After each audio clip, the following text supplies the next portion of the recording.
Eh ben, on va démarrer par les trucs les plus longs. Donc, on va faire les beignets de chèvre. Donc, donc des on va chèvres couper un petit peu frais. Voilà, on va le couper en.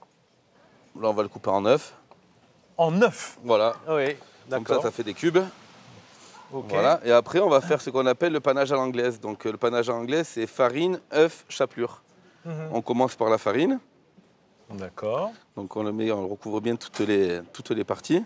On le met dans l'œuf.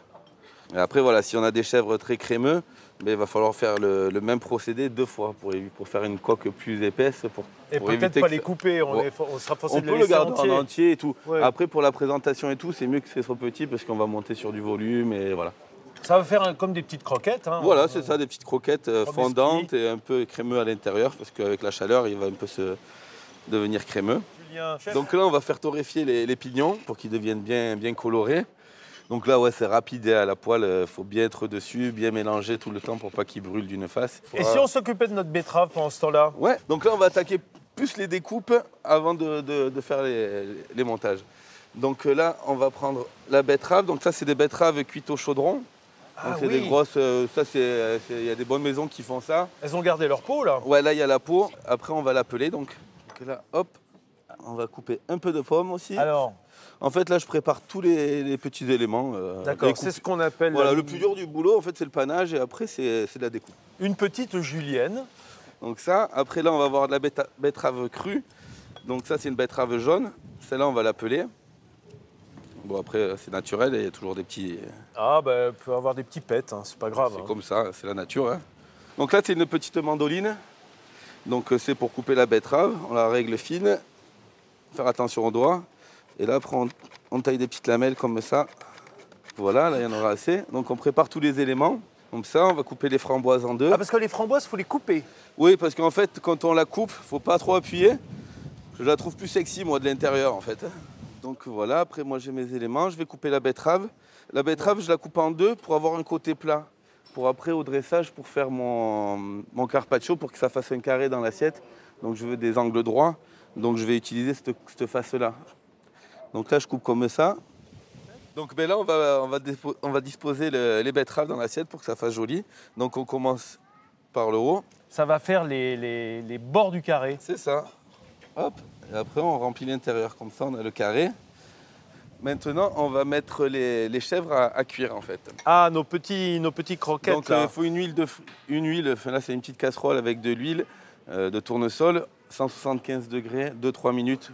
Donc ouais, bien penser à les retourner parce que ça va vite et vu qu'il n'y a pas beaucoup d'huile, ça va colorer plus dessous que dessus. Donc bien penser à les retourner. Parce qu'on a été un petit peu chiche sur l'huile. Hein. On n'a pas voulu investir, hein, c'est ça? Non, je dirais pas ça. Et après, on les débarrasse. Il ne faut pas que ça colore plus que ça. Non, pas un plus. peu blond. Voilà, un peu blond, croustillant. Hop, donc voilà, ça c'est fait. Et après, on va attaquer les assaisonnements de la betterave. Donc je l'assaisonne avant de mettre tous les légumes pour qu'elle prenne bien le goût. Donc c'est huile d'olive, vinaigre de xérès, et sel, poivre. Julien, il suscite des vocations avec son carpaccio de betterave, framboise, estragon, un peu des pommes vertes. Après et avec des petites croquettes de chèvre panées. Donc voilà, et maintenant on va monter le volume en fait. Donc pour le volume, on va mettre les framboises.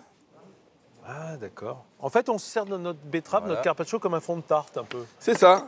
Et après, on va mettre les chèvres, comme ça apportera aussi une base un peu de volume. Comme ça. Est-ce que vous avez faim, Roman? Là, je suis en train de... Ça m'ouvre l'appétit, du coup. Donc là, on va mettre des petites tranches de betterave jaune.